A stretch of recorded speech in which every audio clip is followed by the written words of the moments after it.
저는 1인 기업 시대가 왔다고 보는 사람 중에 하나고요. 이제 시작일 뿐이다. 앞으로 활짝 열릴 거라고 보는 사람 중에 하나인데요. 저도 뭐 창업한 지 10년이 넘었고요. 주식회사 BJ코리아 대표이사로 있고 주로 온라인 마케팅 관련된 일들을 해오고 있습니다. 직접 비즈니스도 했고요. 요즘은 직접 안 하고 기업들이랑 같이 아까 해외 직구도 있던데 최근에 뉴스에 많이 나오는 한진해운 관련된 해외 직구 서비스도 컨설팅을 했고 기업들이랑 실무를 하고요. 그 실무를 갖고 강의를 하고 강의하다 깨달은 걸로 책을 씁니다. 그래서 저렇게 그 사이클을 만들어서 일을 하고 있고 옛날에 한참 강의하다가 그 사업하다가 우연히 이런 강의를 했는데요. 뭐 돈이 중요한 건 아닌데 그 1인 기업을 하게 된 계기가 있습니다. 뭐 일단 사업이 적성이 안 맞았기도 하고 모기업에 가서 강의 6시간을 했는데 강사를 한 300만 원을 주시더라고요. 그래서 10년이 넘는 얘기인데 그때 그런 생각을 했습니다. 이 한 달 동안 죽으라고 일할 필요 없는 거구나. 이 한 달에 하루만 일하고도 먹고 살 수 있겠구나. 이런 생각을 했는데 사실 일에서 헤어나오지 못하고 있고요. 어쨌든 제가 오늘 드리고 싶은 얘기는 제 얘기가 아니라 1인 기업 얘기를 좀 한번 해보고 싶습니다. 여기 계신 분들이 하루 24시간 살아가면서요. 내 몸에서 5m 이상 안 떨어지면서 나랑 하루 종일 붙어 지내는 게 있어요. 뭔지 아세요? 네. 스마트폰. 스마트폰이 내 몸의 일부일까요? 아닐까요? 일부가 아니다. 손 들어보세요. 제가 확인시켜 드릴 수 있습니다. 네. 이게 내 몸인지 아닌지 알고 싶으신 분들은 제가 책임은 안 져요. 각자 책임하에 지금 갖고 계신 핸드폰을 바닥에다 한번 떨어뜨려 보세요. 여기서 각자 확인을 하실 수가 있어요. 떨어뜨렸는데 내 몸이 다친 만큼의 쓰라림이 느껴지시면 내 몸이고 뭐 아무렇지도 않으면 내 몸이 아닐 겁니다. 각자 한번 알아서 해보세요. 어떤 분은 이게 가족보다 좋다는 사람들이 있어요. 집에 가면 대화를 안 합니다. 이것만 들여다보고 있죠. 어떤 분들은 친구보다 좋다는 사람도 있어요. 젊은 친구들 커피숍에서 노는 모습을 가만히 지켜보면 둘 셋이 들어와서 자기들끼리 대화를 안 합니다. 앉아서 게임이나 하고 있고 카톡이나 하고 있는데 자, 질문이 우스운 질문인데요. 스마트폰을 왜 쓰세요? 없어서 사는데 아침에 출근하시다 핸드폰 놓고 나오면 가서 다시 갖고 나오세요? 그냥 출근을 하세요? 지갑을 놓고 나오면 어떡하세요? 스마트폰을 인간의 6번째 감각기관이라고 합니다. 인간의 신체 일부가 됐어요. 왜 쓰냐는 질문이 우스운 질문이죠. 저도 중증입니다. 저는 그 스마트폰 배터리가 20% 밑으로 내려가잖아요. 저는 제 생명이 끝나왔다는 통증을 느낍니다. 배터리가 없으면 제가 죽어버릴 것 같아요. 자, 뭐 여러 가지 많은 이제 변화를 갖고 오고 있는데 개인의 삶에도 변화를 갖고 있고 비즈니스에도 갖고 오고 있는데요. 개인의 삶을 가장 많이 바꾸고 있는 것은 이 모습이에요. 이게 제 사진 같아서 제가 상당히 그 공감을 했는데 이런 경험 있으세요? 자야 되는데 남의 사생활 쫓아다니느라고 눈 빨개지고 잠도 안 자고 전체 70%가 내 이야기는 안 올리지만 남의 사생을 훔쳐보는 사람들입니다. 다 하고 있어요. 다 하고 있습니다. 자, 제가 왜 이 얘기를 못 들어드렸냐면 요즘에 이해 안 가는 일들이 되게 많아요. 지하철에서 자기 강아지가 똥을 쌌는데 똥을 안 치고 갔다고 해서 개똥 여는 사람이 출연을 하고 젊은 애들이 어른들한테 막말을 하면서 요즘 젊은 것들은 말이야 이런 얘기 하시는데 50년 전에 어른들한테 막말했던 사람들 없었을까요? 어떻게 보세요? 100년 전에는 없었을까요? 그때도 있고 지금도 있는 걸 겁니다. 그때도 있고 지금도 있는데 왜 지금 더 많은 것처럼 보일까요? 이유가 가장 큰 이유는 앞에서 얘기한 스마트폰 때문에 그렇습니다. 스마트폰은 인류 역사상 처음으로요, 일개 개인이 정보를 생산할 수 있는 도구를 가졌다는 걸 의미합니다. 아주 쉽게 그 자리에서 정보 생산에 참여해요. KBS, MBC, 조중동 얘기하는 것을 일방적으로 소비했던 사람들이요, 정보 생산에 참여하고 있습니다. 물론 이건 10년 전에도 할 수 있었어요.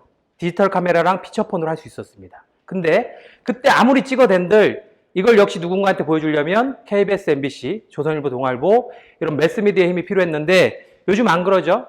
그 자리에서 생산하고 그걸 유통까지 해버립니다. 페이스북에 올리고 카카오톡으로 대화를 해요. 내 것만 유통하는 게 아니라 내 친구 것도 유통해줘요. 페이스북에 좋아요나 댓글을 통해서 공유하기 등을 통해서 일개 소비자였던 사람들이 정보 생산, 유통 전 과정에 참여하면서 무엇인가 도전하려고 하는 분에게는 기회의 문이 열리고 있고 기득권을 갖고 있는 사람은 피곤해지고 있고 다 떠들고 있는 겁니다.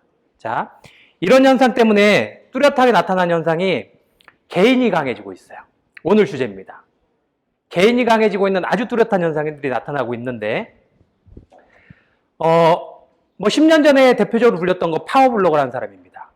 오늘 이게 녹음이 될까봐 사실 걱정이 돼서 실명을 거론하긴 좀 그렇긴 하지만, 그 평범한 주부가 있어요. 뭐 실명은 얘기하지 않겠습니다. 평범한 주부가 있는데 쌍둥이 엄마였어요.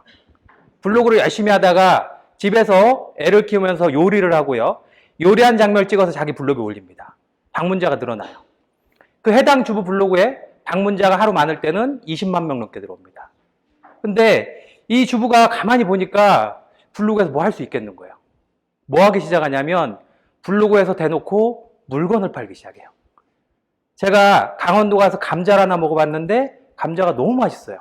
우리 공동구매 하시죠. 제가 초기 스타트업에서 나온 제품을 하나 써봤는데 제품이 너무 좋아요. 우리 공동구매 하시죠. 대놓고 블로그에서 물건을 팔기 시작합니다. 2011년도에 공정거래위원회에서요. 요 주부랑 또 다른 주부가 있습니다. 요 주부를 목표점으로 놓고 파워블로거들 대대적인 세무조사를 시작해요. 블로그에서 물건을 팔아먹는데 사업자 등록도 안 하고 세금도 안 내면서 돈을 벌고 있는 거예요. 얼마를 팔고 있었길래 국세청도 아니고 공정거래위원회가 나서서 일개 개인을 세무조사를 시작합니다. 공정거래위원회에서 압박해서 들어가니까 그 주부가 자기 블로그에다가 자기 소득 딱 1년치를 공개합니다. 그때 그 주부가 자기 블로그에 공개했던 자료예요.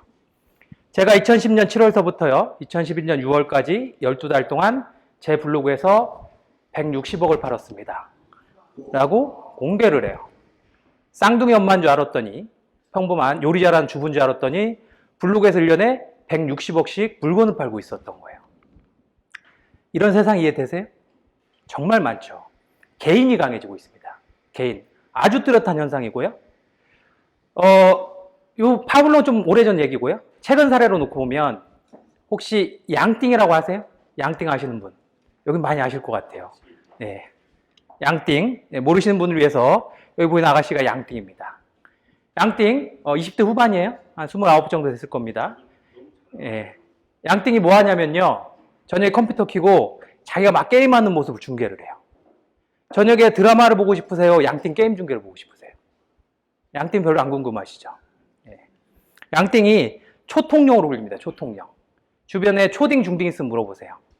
예, 초등학생들의 대통령으로 불리는데 양띵이 국내에서 유튜브 채널 구독자가 가장 많습니다. 170만 명이 넘어요. 예. 이게 돈이 나와 밥이 나와. 애들 게임하면 혼내시지만 양띵이 떠들면 무한도전보다 시청률이 높습니다. 이게 돈이 나와 밥이 나와 하시겠지만 양띵이 아무것도 아닌 게임만 중계해서 평범한 20대 후반 아가씨인데 한 달에 기사에 의하면 5천만 원씩 번다고 이런 기사가 나오고 있습니다. 말도 안 되지만 개인들이 강해지고 있어요. 옆에 있는 친구는 BJ 쪽의 C조사로 통하는 정말 유명한 대도서관입니다. 온라인에서 유재석급으로 통하는데 30대 중반이에요. 대도서관은 여러 가지 영상을 많이 찍습니다. 어떤 영상을 보면 결혼을 했는데요. 자기 와이프랑 앉아가지고 정말 쓰잘데없는 잡담을 하고 앉아있어요. 예, 그렇죠. 예. 저녁에 9시 뉴스가 궁금하세요? 대도서관 잡담이 궁금하세요? 대도서관 잡담 별로 안 궁금하시죠? 기회 되시면 이따가 유튜브에 가서 대도서관 영상을 한번 보세요. 대도서관이 잡담하고 있는 영상을 보잖아요. 보고 있는 제 자신이 정말 한심합니다. 내가 왜 이걸 보고 있는지 모르겠어요. 기회 되면 꼭 한 번씩 보세요. 네. 이 친구도 어쨌든 뭐 5천만 원씩 벌고 있다는 기사가 나왔는데 제가 왜 이 얘기를 해드렸냐면 여기에 1인 기업의 가장 중요한 속성이 숨어 있습니다. 지금 뭐 하고 있는 거냐면요. 1인으로 뭔가 비즈니스를 잘하는 사람들 보면 평범한 20대 양띵, 평범한 30대 대도서관, 평범한 40대 아까 파워블로거들 보면 뭐를 하고 있는 거냐면 내가 알고 있는 것을 내놓고 있는 겁니다. 가르쳐주고 있는 거예요. 혼자만 알고 있는 게 아니라 제가 직장 다닐 때 그런 경험이 있어요. 일을 열심히 해가서 갔더니 왜 이렇게 왔냐요. 잘 가르쳐주든가. 본인도 몰라요. 본인도 대충 해온 거고 본인이 알고 있는 게 대단한 것처럼 혼자만 알고 있거나 아니면 컴퓨터 안 혼자 감춰놓습니다. 검색 2번만 하면 나오는 걸 별것도 아닌 거를 옛날엔 내가 그걸 알고 있고 경험했고 정보를 갖고 있다는 게 경쟁력이었지만 이런 시대 끝났다고요. 내 걸 내놓으셔야 이기는 게임입니다. 무조건 내놓으셔야 돼요. 우리가 넘치고 넘치지만 유한한 자원 하나가 있습니다. 시간. 내 콘텐츠를 내놔서 사람들의 시간을 점령하는 사람이 이렇게 하는 1인 기업이 성공하는 겁니다. 혼자 옛날처럼 혼자 안고서 내가 어떻게 습득한 정보인데 이렇게 소중한 걸 어떻게 내놔 라고 생각하시지만 온라인에 가면 더 좋은 정보가 널리고 널렸습니다. 유튜브에 많고 많아요. 별거 아닙니다. 내놓으셔야 돼요. 내놨을 때 얻는 게임입니다. 이게 1인 기업에서 가장 중요한 제가 오늘 3가지 주제로 얘기해 드릴 건데 일단 무료로 공짜로 내놓을 수 있는 분이 이길 수 있는 게임이고요. 그리고 사진을 보시면 위에 사진과 아래 사진이 동일한 장소에서 일어난 동일한 사건이에요. 무슨 차이가 보이세요? 뭐 숨은 그림 찾기는 아닙니다. 차이가 보이세요? 요즘은 기꺼이 자랑질을 하죠. 자랑질을 합니다. 우리가 맛집이라는 얘기를 많이 하잖아요. 나 오늘 안양 가는데 안양이 어디가 맛있어? 맛집이라는 얘기 많이 하는데 맛집의 기준이 과연 뭘까요? 음식 맛있고 가격 싸고 친절하고 깨끗하고 서비스 잘해주고 또 뭐 있어요? 방송 나오고 다 맞는 얘기인데 요즘 맛집은 검색돼야 됩니다. 안 찾아지면 끝이에요. 아무리 좋은 제품 만들어 놔보세요. 내 강의 컨텐츠가 아무리 좋아 보세요. 안 찾아지면 끝입니다. 우리가 친구랑은 20년 전에 대화를 해요. 내가 업무에 이런 일이 좀 필요한데 이거 할 줄 아는 사람 있어? 20년 전에 하면 메모를 하거나 기억을 했어요. 요즘 안 그러죠? 얘기하고 있으면 스마트폰 꺼내서 이름이 뭐야? 찾아봅니다. 검색 안 되면 끝이에요. 연결성이 비즈니스에서 정말 중요해지고 있습니다. 연결되셔야 돼요. 제품만 좋으면 되지 뭐. 맛있으면 산골도 찾아오던데 틀린 얘기는 아니지만 그 세월을 어떻게 감당할 건데요. 무조건 연결되셔야 돼요. 연결성 관점에서 사람과 사람이 연결되는 걸 소셜미디어라고 부릅니다. 그리고 오프라인과 온라인이 연결되는 것을 오프라인 투 온라인에서 O2라고 부르고 기계와 기계도 연결이 되고 있죠. 이런 것을 사물인터넷, IoT라는 용어로 불러요. 그래서 지금 세상이 정말 빨리 변하고 있는데 그 키워드를 하나로 풀으라면 연결성입니다. 연결하고 있는 중이에요. 앞으로 연결되지 않는 개인은 연결되지 않는 비즈니스에게는 기회가 없습니다. 연결되셔야 돼요. 페이스북 하셔야 된다고요. 온라인 웹사이트는 하나는 다 있으셔야 됩니다. 찾아지게끔 만들어주는 게 중요한데 왜 그러냐면 바빠서 그래요. 사람들이. 사는 게 너무 바쁩니다. 옛날처럼 차분히 앉아서 생각하거나 기억할 시간이 없어요. 그냥 살아가다 궁금하면 찾아봅니다. 이때 연결되셔야 기회가 오는 그런 시대로 가고 있어요. 그래서 나는 저를 내세우는 게 좀 부담스러워요. 그냥 혼자 조용히 할래요. 이게 나쁜 건 아니지만 기회는 현저히 줄어드는 겁니다. 그래서 나를 과대포장하라는 게 아니라 나를 적절하게 노출하는 것도 상당히 중요한 것이 되고 있고요.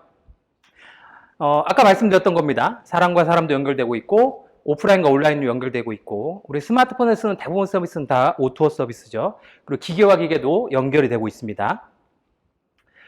또 하나 1인 기업 측면에서 좀 얘기해드리고 싶은 건데요. 여기 계신 분들 식당 가실 때요. 음식 드시러 가실 때 한 가지 음식을 전문적으로 잘하시는 데를 가세요? 이것저것 다양한 음식을 하는 데를 가세요? 뭐 약간 차이는 있을 수 있지만 보통 한 가지 음식을 잘하는 데를 갑니다. 자, 질문을 바꿔보겠습니다. 여기 계신 분들은 한두 가지 분야의 전문가세요? 이것저것 다 하고 계세요? 어떻게 가야 될 것 같으세요? 네. 분명한 사실은 전문화 추세로 흘러가고 있습니다. 전문화 추세로 흘러가고 있어요. 김치찌개 메뉴 50개 있는 데서 김치찌개 안 시켜 먹습니다. 김치찌개 하나 잘하는 데 찾아가요. 개인도 똑같아요. 옛날에는 어떤 아이가 수학 공부를 잘하고 영어 공부를 못하면 영어학원을 보내버렸습니다. 평균 친간을 만드는. 옛날엔 이래도 살았어요. 일자리는 충분했고요. 산업은 빨리빨리 성장했고 일자리는 충분했고 다행히 집값은 올랐고 애들에게 교육을 시킬 수 있었습니다. 옛날에는 평균치만 돼도 살 수 있었어요. 근데 앞으로 성장하지 않는 사회에서는요. 평균치는 더 이상 못 살아남습니다. 강점 있는 내 분야에 한두 가지 강점 있는 사람만 살아나고 여러 가지 팔방미인들은 못 살아남습니다. 강점에 집중하셔야 돼요. 강점. 내가 먹고 생활하는 모습을 가만히 보세요. 내가 서비스 이용하는 모습을 가만히 지켜보시면 그 하나를 잘하는 사람한테 갑니다. 그 하나를 잘하는 매장을 찾아가지 많이 하는데 찾아가지 않습니다. 그래서 저는 1인 경관점에서 강점에 집중하셔라. 잘할 수 있는 걸 더 잘하셔야 기회가 오는 그런 시대로 흘러가고 있고요. 그러면 일을 잘했을 때 어떻게 잘하냐? 저는 팟캐스트에서 좀 얘기했지만 블로그나 페이스북 같은 거 열심히 하셔서 내 컨텐츠를 적극적으로 좀 얘기하실 필요가 있어요. 보시면 한 업종에 30년 근무하신 분이 있습니다. 이분은 고등학교밖에 안 나왔어요. 이분이랑 이제 갓 박사학위를 받은 20대 후반이 있습니다. 똑같은 일을 하는데 한 업종에 30년 근무하신 분이 전문가예요? 아니면 20대 후반이 전문가예요? 누구를 더 전문가로 보시나요? 한 업종에 30년 하신 분이 훨씬 더 전문가인데 안타깝게도 우리나라 사회는 이 사람한테 이야기할 기회를 주지 않습니다. 왜? 교수가 아니고 박사가 아니고 기자가 아니라는 이유로 어처구니 없이도 20대 후반 박사한테 기회를 줍니다. 기존에 TV, 신문, 잡지, 라디오 다 이런 짓을 하고 있었어요. 근데 이 한 업종에 30년 근무하신 분이 자기 블로그를 만들어서 이야기를 합니다. 그 어떤 교수, 박사가 떠드는 것보다 훨씬 더 현장감 있는, 훨씬 더 깊이 있는 정보를 떠들고 있어요. 앞으로는 누구나 다 표현할 수 있는데 제가 아까 처음에 했던 얘기인데요. 앞으로는 이 사람들의 관심을 끄는 게 상당히 중요합니다. 혼자만 알고 있지 말고 내놓으셔야 돼요. 무조건 내놔서 사람들의 관심을 얻고 내놓으면 뺏긴다고 생각하시면 이 게임을 이해 못 하시는 거고요. 미국의 크리스 앤더슨이 있습니다. 롱테일의 경작을 썼던 그 사람이 두 번째 책 프리가 나오는데 서점에 책이 깔리는 순간에 PDF로 떠서 뿌려버렸어요. 온라인에. 난리가 났죠. 출판사에서. 근데 두 번째 책이 훨씬 더 많이 팔렸습니다. 이 사람이 자기 강의를 녹화를 해서 유튜브에다 뿌려버렸어요. 친구들이 이제 누가 네 강의를 들어오겠니? 라고 했는데 크리스 앤더슨 강의료가 1시간에 2천만 원이 넘어갑니다. 내놨을 때 얻는 게임이에요. 사람들의 관심을 얻는 유한한 24시간 시간을 점유하는 사람이 여기서 비즈니스가 창출이 되는 겁니다. 그래서 블로그 이런 걸 통해서 누구나 다 표현할 수 있는 사회거든요. 아주 쉬운 장치들이 있기 때문에 내놓으셔서 관심을 얻는 게 상당히 중요해지고요. 1인 기업이 일할 수 있는 환경은 정말 다양해요. 지금 여기도 좋고 저는 사실 개인적으로 커피숍을 하시는 소상공인분들 되게 안타깝긴 한데 제 입장에서는 너무 좋아요. 전국이 다 제 사무실 같아요. 어디든지 가면 3, 4천 원 내면 커피 주지, 와이파이 잘 되지, 인터넷 잘 되죠. 너무 좋습니다. 옛날에 산업화 시대 때는 무엇인가를 만들려면 비용이 많이 들었죠. 우리가 창업을 부정적으로 보는 것은 산업화 시대의 산물입니다. 그때는 기회비용이 너무 컸거든요. 여러 가지 금융 시스템도 안 됐고. 근데 지금은 무엇인가 만드는데 비용이 안 들잖아요. 알리바바 B2B 사이트를 이용하면 내가 공장을 없이도 물건을 만들어줍니다. 그렇게 갖고 와서 옥션지 마켓 팔 수 있고요. 제조하는데도 비용이 거의 안 들고 유통하는 비용도 거의 안 들고 있어요. 이 옛날에 유목민처럼 떠돌아다니면서 먹고 살 수 있는 시대가 벌써 열렸고요. 저는 이제 시작일 뿐이라고 봅니다. 아주 많은 사람들이 저는 1인 기업화 될 거라고 봐요. 대기업이 더 이상 개개인의 수요를 못 맞춥니다. 옛날처럼 베스트셀러는 나오지 않아요. 개개인의 맞춤형 시대로 가는데 기업은 이걸 못 하거든요. 여러 가지 생산성의 문제로. 그래서 한 사람의 개인이 또 다른 개인의 수요를 맞춰주는 이런 맞춤한 시대로 갈 거고요. 그래서 1인 기업 정의가 혼자가 의미하지 않고 우리나라는 뭐 10인 미만까지 1인 기업으로 보는데 조그만 기업 형태로 전체 산업들이 재편화된다라는 게 뭐 저희 생각이기도 하고 미래학자들이 뭐 다 그런 얘기를 하고 있습니다. 그래서 다양하게 일할 수 있는 이런 1인 기업을 할 수 있는 터전들이 좀 만들어졌다라는 거고요.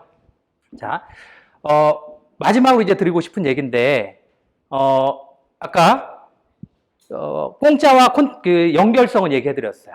내 컨텐츠를 공짜로 내놓고 연결되셔라. 이 얘기는 해드렸고 마지막 하나 이제 콘텐츠 얘기를 하나 해드리고 싶은데 이 콘텐츠는 기업에게는 제품에 해당하는 거고요. 1인 기업에게는 어떤 본인이 갖고 있는 강의적인 콘텐츠일 수도 있고 뭔가 컨설팅하는 지식 서비스도 있는데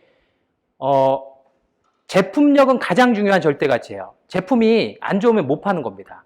내가 갖고 있는 콘텐츠가 안 좋으면 못 파는 거예요. 가장 중요한 건데 여기서 제가 권해드리고 싶은 건 마케팅을 강의하는 대학교 시간 강사가 있어요. 이분은 시간당 5만 원밖에 못 받고요. 마케팅 특종으로 유명한 맹명관 박사님이 있습니다. 이분이 올해 삼성전자, 현대자동차 전차수 교육을 다 했는데 혼자서 이분은 시간당 강의료가 수백만 원이에요. 똑같은 마케팅 일을 합니다. 대학교 시간 강사랑 맹명관 박사님은 똑같은 마케팅 일을 하는데 둘을 비교했을 때 지식의 차이가 있을까요? 지식의 차이가 있어서 한 사람은 5만 원을 받는 거고 한 사람은 수백만 원을 받는 걸까요? 무슨 차이일까요? 가장 큰 차이는 내 걸 만들어낼 수 있는 사람은 유해 수준으로 가는 거고요. 남의 거 카피 떠서 사는 사람들은 낮은 순으로 가는 겁니다. 내 거 만드는 게 상당히 중요해요. 그래서 짧은 학습은 안 되고요. 아주 깊이 있는 몰입했을 때 1인 기업은 혼자 살아남기 때문에 아주 깊이 있는 몰입을 해서 내 거 컨텐츠 만들어내시고 아깝다고 생각하지 마시고 공짜로 내놓으시고 그렇게 연결됐을 때 1인 기업으로 지속 생존 가능할 것 같습니다. 네, 오늘 제가 준비한 내용은 여기까지입니다. 네, 감사합니다.